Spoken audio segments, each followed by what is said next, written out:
Okay guys, we're back at the camper. We're going to do another install today. That's going to be the MaxxFan Deluxe. So that's by MaxxAir. I can't wait.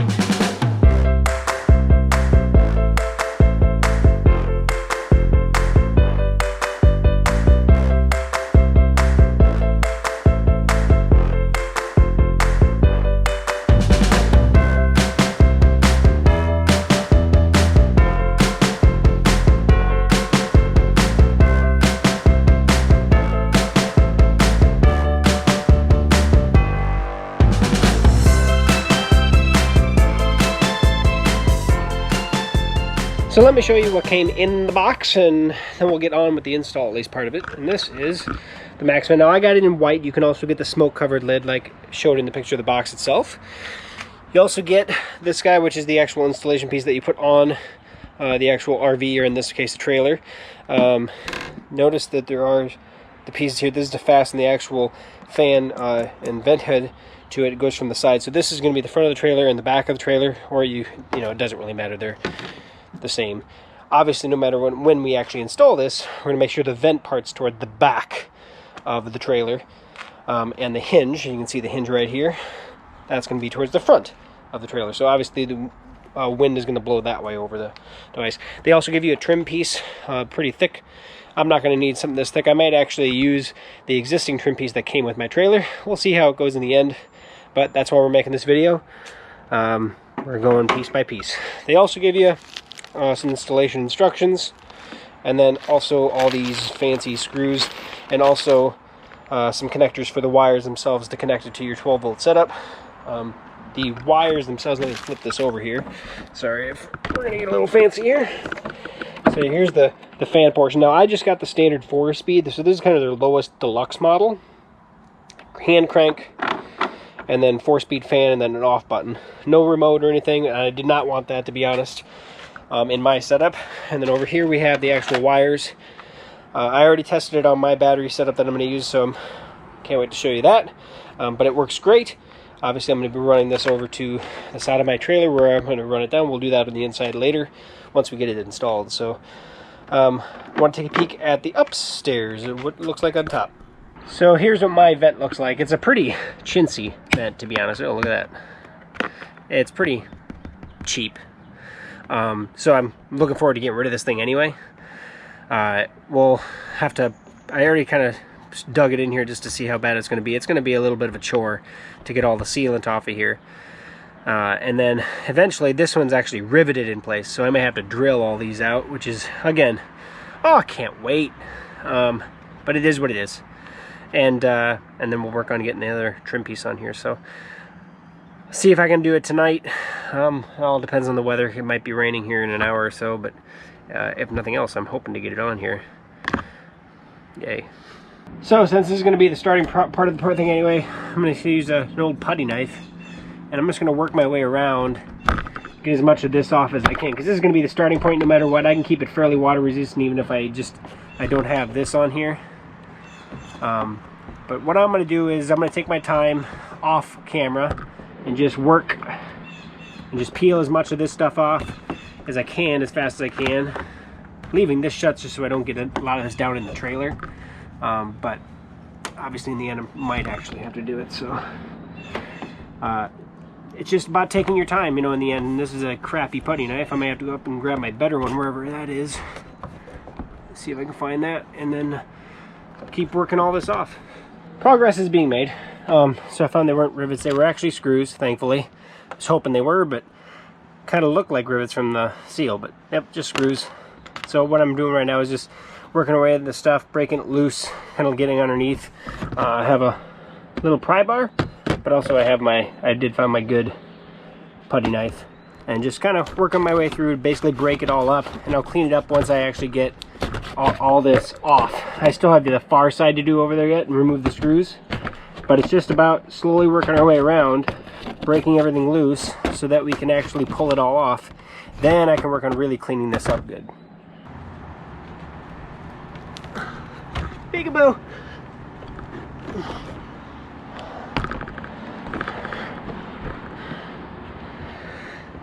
And now I can just work on cleaning this baby up. Shouldn't be too hard. Yeah, it shouldn't be too hard. So I'm gonna clean this thing up and get ready for the next one. At least part of the steps are done. Kind of humid out here. So I've got it good enough. I just want to get it all cleaned up now. I'm using some alcohol here to clean around the edges so everything sticks. As you can see, it's a little darker because we're having the thread of rain, but now I'm going to use my butyl flashing stuff and go around this real good, especially right over the holes, right on the outside edge. That's going to be the most important part, because I'm going to want to squeeze it out all the way. So I'm going to go around, tear it as I go. When you get to the corners, lift it up so you can get basically the flashing will seal on each other.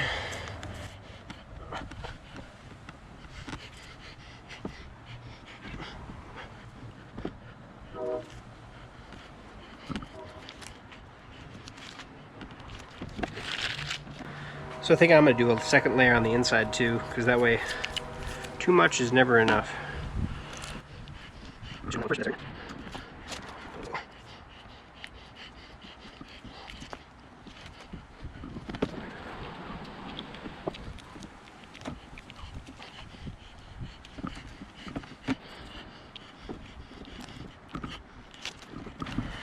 Okay, let's go up and set it in the hole.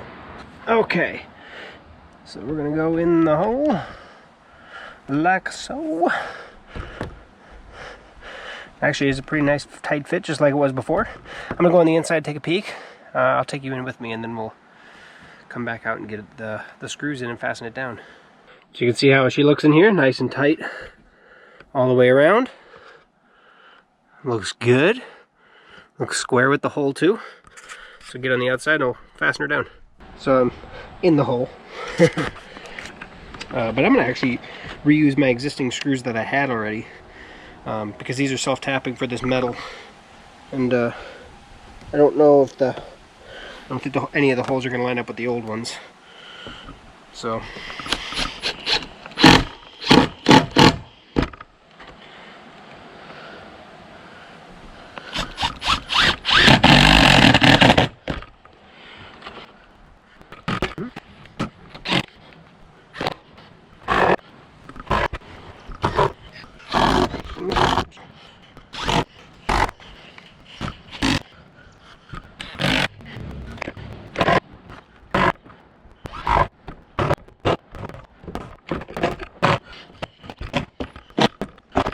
and that is that until we actually come around, and I'm gonna let this all ooze out slowly over time before I actually do the sealant. I'm not in a rush on that. This is gonna be pretty watertight as it is.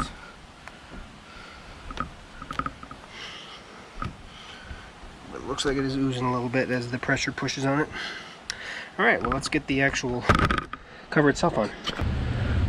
Okay, so out of the screw bunch that came with, these are the 4 larger screws. There's only 4 of them, so we kind of know exactly which 4 are going to go through this guy. There's nothing else. You can check the actual diameter of itself. And on the actual guy itself, we're going to want to make sure that, again, as it goes on, we're facing this toward the front, this toward the back. And you're going to want to have it open just to get it on, obviously.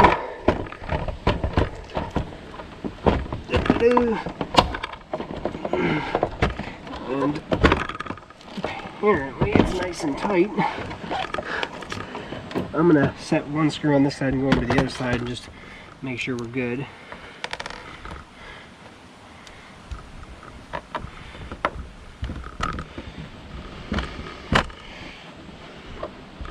Maybe I can set this back one too.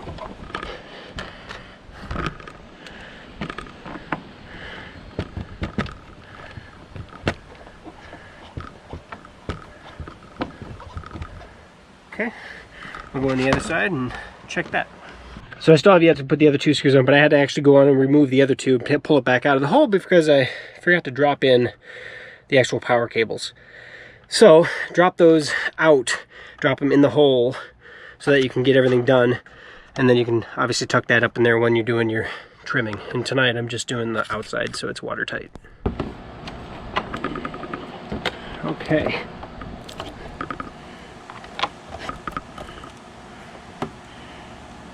Do-do-do.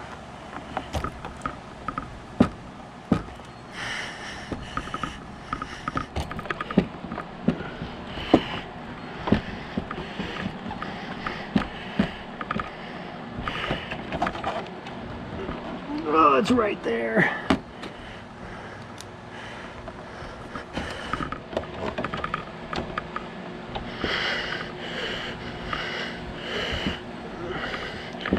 There she goes. And tight. And now we can remove the plastic protector. Reach way over. And we can close her up.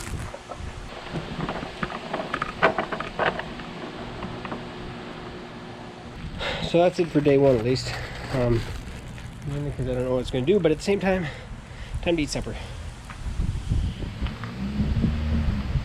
So I did get to use it. It's been a little while since I actually did the install of it, and we have been on a couple trips. One big, long, over a week-long trip that we put a few thousand miles on the trailer.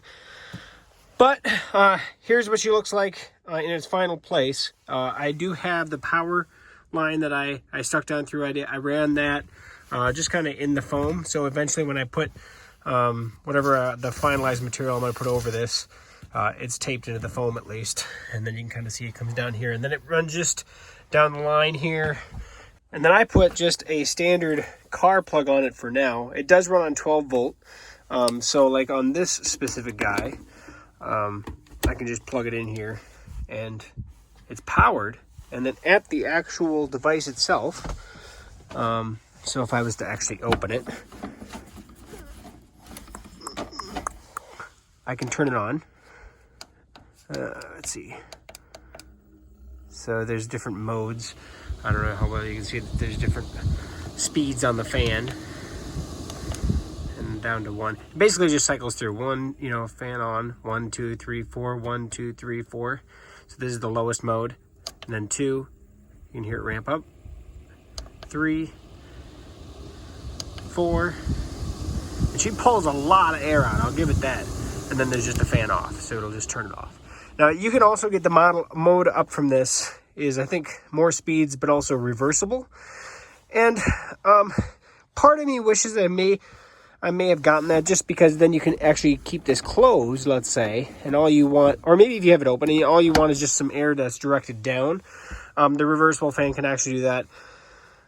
I can probably make it do that, but that said, not a necessity, right? I don't need that as an option really, but we can pull a lot of air through this trailer with that fan, and it worked fantastic. I have my air conditioner installed like I did my other video. On our trip, we used that for a few hours. The rest of the time, the fan was a godsend. So if I'm going to say obviously if you're in a really humid spot, it's a little bit different, but the air conditioner is wonderful. Keeps everything cool. And, God wishes I had that in a different location in the trailer, but that is the only spot that really worked. And that air conditioner works pretty good. But this thing was worth its weight. It's awesome. And it doesn't suck up the juice. So like this battery pack I have, as you can see, what I did is I just had a Velcro strap. I have a leading edge that I put on this thing so it couldn't slide off. Same thing goes. I have solar input that I can plug into the back here. Let's do it real quick. And so while this is not really technically part of my review video, if I plug the solar part in, I'll tell you what, let me do that real quick. So as you can see, I have actually solar coming into the battery, and then the battery back going back out to, well, the lights. I have another light plugged in that's just charging the light, and then the DC fan. And so depending on what I'm doing, and I can turn off these individually. I can just keep the USB on. I can keep the fan on and just turn the lighting off. This battery pack has been a fantastic all the way. So I did a review on this on my in the past. I'll put a link down below to this guy. Pretty solid. I mean, it has lights on it. Oh geez, blind myself. And it does have AC so that works as good. And it works really good for this specifically. Now, I'm probably going to transfer this over. I don't know if I'm going to yet, I guess, or not, from this to a small 12-volt plug. It all depends on if this is the battery I'm going to keep going, or if I'm going to go something a little bit bigger. But I am also going to change up for, right now I just have solar input. I'm actually going to increase the solar array so it has more solar panels so it can charge this guy faster. But yeah, it's been, this has also been really, really handy. It also powers the fan here, so we circulate the air as best we can, and fans are a lot more efficient to run than air conditioning, because air conditioning I gotta get the generator out for, but not this stuff. So yes, it's fantastic. So that's my fan video for now. I'm probably going to have more install videos and stuff on this trailer as it becomes a reality, right? As I'm slowly doing it over time.